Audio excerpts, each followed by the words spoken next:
Das Papier soll beim Siebdrucken ja auf der Druckplatte haften und nicht oben am Sieb hängen bleiben. So wie hier zum Beispiel. Oder hier. Oder hier. Deswegen gibt es Hilfsmittel wie Sprühkleber oder Rollkleber. Den Sprühkleber möchte ich eigentlich nicht mehr wirklich empfehlen. Warum, erkläre ich gleich noch. Ich bin mittlerweile komplett auf den Rollkleber umgestiegen. Der hat einfach zu viele Vorteile. Sprühkleber zu benutzen war vor allem nervig, da ich den Bereich um den Druckbereich herum immer mit Papier auslegen musste, um zu verhindern, dass Kleber dorthin gelangt.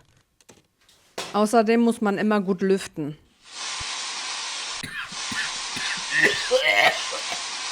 Der Kleber hat ca. für 10 bis 13 Drucke gereicht, dann musste ich nachsprühen.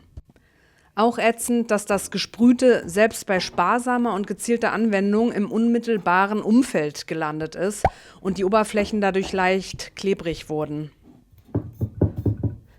Das Saubermachen nach dem Drucken war auch mühsam, da trotz Reinigung mit Siebdruckreiniger klebrige Rückstände auf dem Brett blieben. Da half mir tatsächlich nur ein aggressiver Spezialreiniger für Aufkleber. Und da hatte ich einfach keinen Bock mehr drauf. Der Rollkleber ist ja vor allem im Textildruck beliebt, da er eine stärkere und nachhaltigere Haftung bietet. Und ja, ich habe jetzt eine gute Methode gefunden, wie ich ihn auch für meinen Papierdruck verwenden kann. Dazu verwende ich ein Transferklebeband, das eigentlich für Vinyl-Plotterzeugs vorgesehen ist. Es hat eine kreppartige, raue Oberfläche, die saugfähig ist. Es ist ein bisschen schwerfällig, das abzuziehen und es reißt auch mal schnell ein, aber das mitgelieferte Holzstöckchen hilft dabei, das Ganze besser aufzutragen.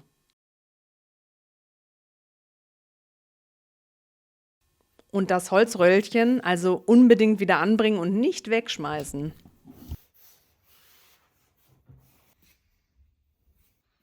Ich habe auch nur so viel Material verbraucht, wie ich tatsächlich für den Druck brauche. Man sieht, alles ist schön glatt und faltenfrei. Den Rollkleber trage ich sparsam auf und verteile ihn mit einem Stück Pappe.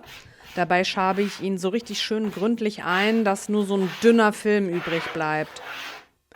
So ist die Klebekraft auch nicht zu krass für das Papier später. Das Ganze muss jetzt kurz antrocknen. Ich warte circa eine Minute. Mit einem Föhn oder einer Heißluftpistole lässt sich das auch beschleunigen, wenn es mal schnell gehen muss. Ich habe den Kleber nur auf dem Bereich aufgetragen, wo am Ende auch das Papier liegen wird.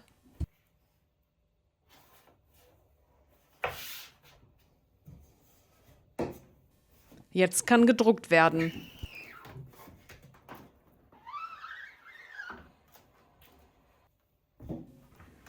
Das Papier bleibt an der Platte haften, sehr schön. Der Druck sieht auch gut aus.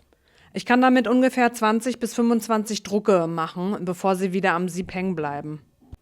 Auf der Rückseite sind keine Rückstände vom Kleber zu finden.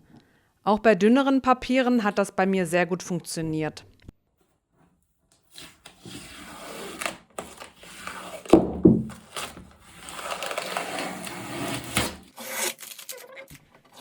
Und die Druckplatte muss ich im Anschluss auch nicht mehr reinigen. Ich ziehe einfach das Tape ab. Keine Rückstände, tipptopp. Und was ich noch gar nicht erwähnt habe, der Rollkleber ist im Gegensatz zum Sprühkleber ungiftig, umweltfreundlich und wasserbasiert.